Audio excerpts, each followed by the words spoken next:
Hello बच्चों, कैसे हो? मैं हनिया बोल रही हूँ। 1 रुपए में भगवान कहानी सुनाने वाली हूँ। अब देर न करके सीधे चलते हैं कहानी के ओर। 8 साल का एक बच्चा 1 रुपए का सिक्का मुट्ठी में लेकर एक दुकान पर जाकर पूछने लगा, क्या आपकी दुकान में ईश्वर मिलेंगे? दुकानदार ने यह बात सुनकर सिक्का नीचे फेंक दिया और बच्चे को निकाल दिया। बच्चा पास की दुकान में जाकर 1 रुपए का सिक्का लेकर चुपचाप खड़ा रहा। ए लड़के, 1 रुपए में तुम क्या चाहते हो? मुझे ईश्वर चाहिए। आपकी दुकान में है? दूसरे दुकानदार ने भी भगा दिया।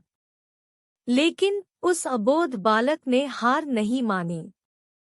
एक दुकान से दूसरी दुकान, दूसरी से तीसरी, ऐसा करते करते कुल 40 दुकानों के चक्कर काटने के बाद एक बूढ़े दुकानदार के पास पहुंचा। उस बूढ़े दुकानदार ने पूछा, तुम ईश्वर को क्यों खरीदना चाहते हो? क्या करोगे ईश्वर लेकर? पहली बार एक दुकानदार के मुंह से यह प्रश्न सुनकर बच्चे के चेहरे पर आशा की किरणें लहराई। लगता है इसी दुकान पर ही ईश्वर मिलेंगे। बच्चे ने बड़े उत्साह से उत्तर दिया, इस दुनिया में माँ के अलावा मेरा और कोई नहीं है। मेरी माँ दिन भर काम करके मेरे लिए खाना लाती है। मेरी माँ अब अस्पताल में है। अगर मेरी माँ मर गई तो मुझे कौन खिलाएगा? डॉक्टर ने कहा है कि अब सिर्फ ईश्वर ही तुम्हारी माँ को बचा सकते हैं। क्या आपकी दुकान में ईश्वर मिलेंगे? हाँ, मिलेंगे। कितने पैसे हैं तुम्हारे पास? सिर्फ 1 रुपए। कोई दिक्कत नहीं है, 1 रुपए में ही ईश्वर मिल सकते हैं। दुकानदार बच्चे के हाथ से 1 रुपए लेकर उसने पाया कि 1 रुपए में एक गिलास पानी के अलावा बेचने के लिए और कुछ भी नहीं है।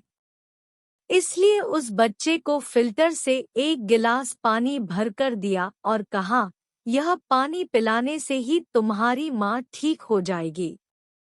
अगले दिन कुछ मेडिकल स्पेशलिस्ट उस अस्पताल में गए। बच्चे की माँ का ऑपरेशन हुआ और बहुत जल्दी ही वह स्वस्थ हो उठी। डिस्चार्ज के कागज पर अस्पताल का बिल देखकर उस महिला के होश उड़ गए। डॉक्टर ने उन्हें आश्वासन देकर कहा, टेंशन की कोई बात नहीं है। एक वृद्ध सज्जन ने आपके सारे बिल चुका दिए हैं। साथ में एक चिट्ठी भी दी है। महिला चिट्ठी खोलकर पढ़ने लगी। उसमें लिखा था, मुझे धन्यवाद देने की कोई आवश्यकता नहीं है। आपको तो स्वयं ईश्वर ने ही बचाया है। मैं तो सिर्फ एक जरिया हूँ। यदि आप धन्यवाद देना ही चाहती है तो अपने अबोध बच्चे को दीजिए जो सिर्फ 1 रुपए लेकर नासमझों की तरह ईश्वर को ढूंढने निकल पड़ा। उसके मन में यह दृढ़ विश्वास था कि एकमात्र ईश्वर ही आपको बचा सकते हैं। विश्वास इसी को ही कहते हैं। ईश्वर को ढूंढने के लिए करोड़ों रुपए दान करने की जरूरत नहीं होती। यदि मन में अटूट विश्वास हो तो वे 1 रुपए में भी मिल सकते हैं।